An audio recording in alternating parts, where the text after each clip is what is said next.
বিচারকদের ছবিকে বিকৃত করে নানান ধরনের ব্যান্ডার নানান কথাবার্তা বিভিন্ন জায়গায় প্রচারিত হচ্ছিল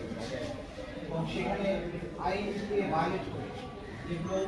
সত্য বিষয় নয়, যেগুলো ফ্যাক্টস নয়, সেরকম ফ্যাক্টসকে টুইস্ট করে মিথ্যা তথ্যের উপর ভিত্তি করে এই ট্রাইব্যুনালের সম্মান সেটাকে হানি করার জন্য নানান ধরনের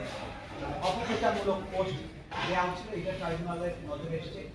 এবং এর আগে আপনারা জানেন যে কয়েকদিন আগে ট্রাইব্যুনালের চেয়ারম্যান চিঠি করেছেন যে তাকে তার ফোনে নানান ধরনের কথাবার্তা গালাগালি করা হয়েছে। এই সব কিছু বিষয়ে সামনে আদালত নিজের পক্ষে আদালত স্বপ্রণোদিত হয়ে আদেশ দিয়েছেন।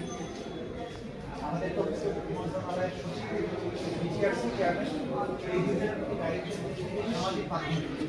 এই ধরনের যত ব্যাকগ্রাউন্ড পোস্ট আছে সেগুলোকে রিমুভ করার জন্য এবং ভবিষ্যতে তাকে এই ধরনের পোস্ট কাজে করতে না পারে সেই ব্যাপারে প্রয়োজনীয় ব্যবস্থা গ্রহণের জন্য নির্দেশ দিয়েছেন এবং পরবর্তী সময়ে